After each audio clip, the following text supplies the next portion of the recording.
శ్రీదేవి భాగవతము. సోతుడు సౌనకాది మహాముళ్లకు దేవి భాగవతాన్ని ఇలా వివరిస్తున్నాడు. వ్యాసుడు జనమేజయుడికి ఇలా చెప్తున్నాడు. కోసల దేశంలో దేవదత్తుడు అనే బ్రాహ్మణుడు ఉండేవాడు. సంతానాన్ని ఆశించి పుత్రకామిష్టి చేశాడు. ఉద్గాతగా గోబిలుని నియమించాడు. సామవేదం గానం చేయడంలో గోబిలుడు చాలా గొప్పవాడే. సప్తస్వరాలతో రదంతర సామగానం చేశాడు. అయితే మాటిమాటికి శ్వాస రావడం వల్ల కొంచెం స్వరభంగం అయినది. అది భరించలేక, గోబిలా, నువ్వో మూర్ఖుడిలా ఉన్నావు, కొడుకు కోసం నేను యజ్ఞం చేస్తుంటే స్వరభంగం చేస్తావేం అని కసురుకున్నాడు దేవదత్తుడు. మండుకొచ్చింది గోబిలుడికి. ఈ యజ్ఞంలో పుట్టబోయే బిడ్డ మూర్ఖుడవుతాడు అని శపించాడు. తరువాత దేవదత్తుడు ప్రార్థించడంతో కొన్నాళ్ల తర్వాత కోలుకుని ఆ మూర్ఖుడే మహా సారస్వతవేత్తగా గౌరవించబడతాడులే అని వరాన్ని ఇచ్చాడు గోబిలుడు. యజ్ఞఫలంగా దేవదత్తుడికి కొడుకు పుట్టనే పుట్టాడు. ఉతద్యుడు అనే పేరు పెట్టారతనికి. గోబిలుడి శాపం వల్ల మోగవాడైన అతనికి అక్షరం ముక్క కూడా పట్టుపట్టలేదు.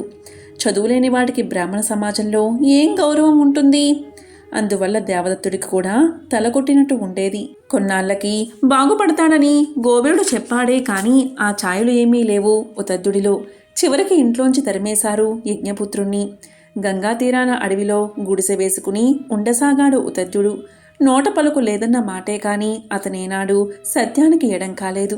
అతని సత్ప్రవర్తన, సత్య తపం చూసి అందరూ అతన్ని సత్యవ్రతుడు అని పిలిచేవారు. తనకు చదువు రానందున బాధపడుతూ నిత్యము ఏ అంటూ వెక్కి వెక్కి రోధించేవాడు. మాటలు రాని ఆ యువకుడు నోటికి పట్టినా ఏలనే మన్నం చేయసాగాడు. మన్నం వల్ల అది మంత్రంగా పరిణమించింది. ఏం అనే పరాశక్తి మంత్రంలో అనుస్వారం లేని ఏని అదే పనిగా జపించేవాడతను. ఒకనాడు బాణం దెబ్బతిన్నా పంది ఒకటి పరుగున వచ్చి సత్యవ్రతుడి కళ్ళ ముందే పొదల్లో దూరి దాక్కుంది. అంతలోనే విల్లంబులు ధరించిన కిరాతకుడు పందిని వెతుకుతూ అటు వచ్చాడు. అతనికి సత్యవ్రతుడి గురించి బాగా తెలుసు. అందువల్ల ఇలా అన్నాడు. సత్యవ్రత, నువ్వు సత్యం తప్పమని ఎరుగుదును. అవతల నా భార్య బిడ్డలు ఆకలితో అలమటిస్తున్నారు. ఒక పందిని వేశాను, అది తప్పించుకుంది. దాన్ని పట్టుకెళ్ళకపోతే నా కుటుంబం ఆకలితో చచ్చిపోతుంది. దయచేసి ఇటుగా వచ్చిన ఆ పంది ఏమైందో చెప్పు అన్నాడు. ఆ మాటలు విని కంగు తిన్నాడు సత్యవ్రతుడు. పందిజాడ చెబితే దాని ప్రాణం పోతుంది, చెప్పకపోతే బోయవాడి కుటుంబం ఆకలి చావు చేస్తుంది. సత్యం చెప్పడమా మానడమా? సత్యం చెప్పకపోతే ఎలా? అయ్యో, నాకే చదువు వచ్చి ఉంటే ఎంత బాగుండేది అనుకుంటూ అనుకుంటూ నిలబడిపోయాడు. సరిగ్గా అప్పుడే పరాశక్తి అనుగ్రహించింది. ఉన్నవాడు ఉన్నట్టుగానే బోయవాడితో శ్లోకం రూపంతో మాట్లాడాడు సత్యవ్రతుడు. ఏంటి అంటే, ఏది చూస్తుందో అది పలుకలేదు, ఏది పలుకుతుందో అది చూడలేదు. స్వకార్యం కోసం వచ్చిన బోయవాడా, ఎందుకు నన్నిలా పదే పదే అడుగుతావు? అది విని బోయవాడు తలవంచుకుని వెళ్ళిపోయాడు. ఆ విధంగా దేవి అనుగ్రహంతో వాక్కు వచ్చిన సత్యవ్రతుడు త్వరలోనే మహాకవిగా, పండితుడిగా పేరు పొందాడు. విషయం ఏంటి అంటే, ఆ దేవి కృప ఉండాలే కాని అసాధ్యమనేది ఏదీ లేదు అన్నాడు వ్యాసుడు. ఓ వ్యాస మహర్షి, ఇటువంటి కథల్ని విన్న కొద్దీ ఇంకా వినాలి అనిపిస్తూ ఉంటాయి. ఆ విధంగా దేవీ కృపకు పాత్రులైన మహనీయుల కథ మరొకటి ఏదైనా ఉంటే వినిపించు అన్నాడు జనమేజయుడు. వ్యాసుడు కంఠం సవరించుకున్నాడు. మెల్లిగా చెప్పడం మొదలుపెట్టాడు. పూర్వం సూర్యవంశంలో ధ్రువసంధి అని ఒక రాజు అయోధ్య నగరాన్ని రాజధానిగా కోసల రాజ్యాన్ని ఏలుతూ ఉండేవాడు. అతనికి 2 భార్యలు. పెద్ద భార్య కళింగదేశ రాజైన వీరసేన పుత్రిక మనోరమ, రెండవ భార్య ఉజ్జయిని రాజైన యదాజిత్తు కుమార్తె లీలావతి. 2 భార్యలతోనూ రాజు సుఖించాడు. 2 గర్భవతులు అయ్యారు. ముందుగా మనోరమ ఒక కొడుకును ప్రసవించింది. అతనికి సుదర్శనుడు అనే పేరు పెట్టారు.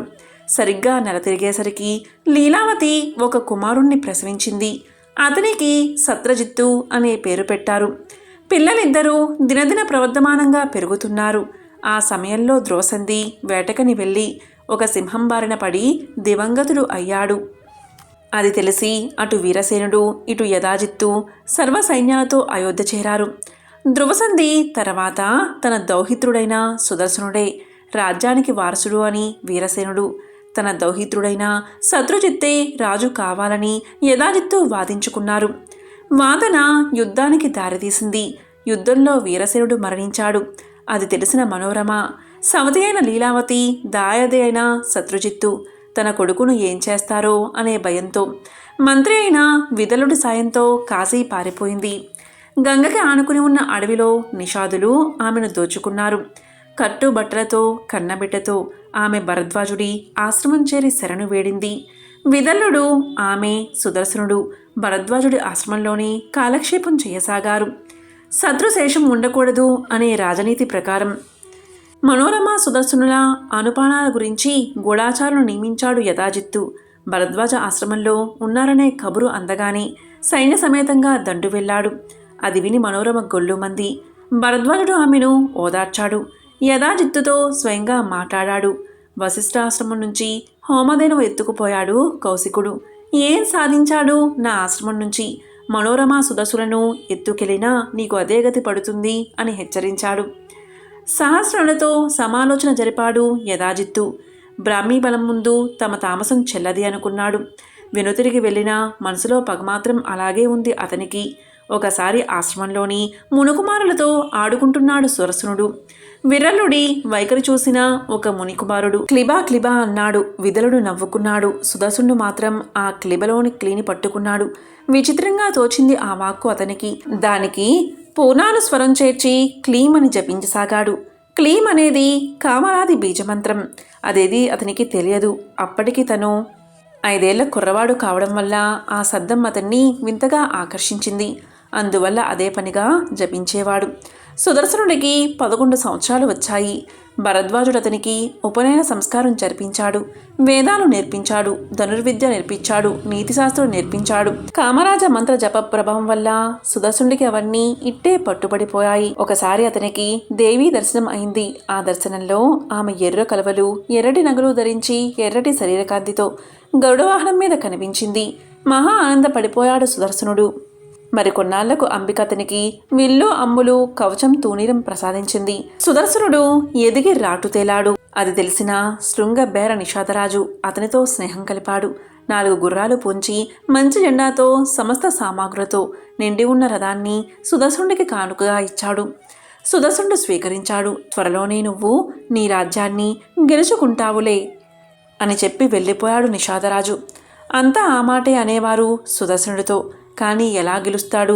సైన్యం లేదు, ధనం లేదు, అడవి పందులు తప్పితే అంతంతా రాజభోజనమైనా లేదు అతనికి. ఇదిలా ఉండగా కాశీరాజు కూతురు శశికళ సుదర్శుడి గురించి వింది. మనసులోనే అతన్ని తన భర్తగా వరించింది. ఆ రాత్రి ఆమెకు కల వచ్చింది. ఆ కలలో భగవతి, అమ్మాయి శశికళ, నువ్వా సుదర్శున్నే పెళ్ళాడు. అతను నా భక్తుడు, అతడు నీ కోరికలన్నీ తీరుస్తాడు అని చెప్పింది. దానితో శశికళ హృదయంలో సుదర్శనుడు భర్తగా ప్రతిష్ఠించుకుపోయాడు. కాశీరాజు సుబాహుడు తన కుమార్తె శశికళకు స్వయంవరాన్ని ప్రకటించాడు. మరి కొన్నాళ్లలో స్వయంవరం అనగా శశికళ స్వయంగా ఒక బ్రాహ్మణుడి ద్వారా సుదర్శనుడికి సందేశం పంపించింది. ఈ విధంగా వ్యాసుడు జనమేజయుడికి చెప్తున్నాడు. అదేవిధంగా సూతుడు సౌనకాది మహామునులకు శ్రీదేవి భాగవతాన్ని వివరిస్తున్నాడు. ఓం శ్రీ మాత్రే నమః.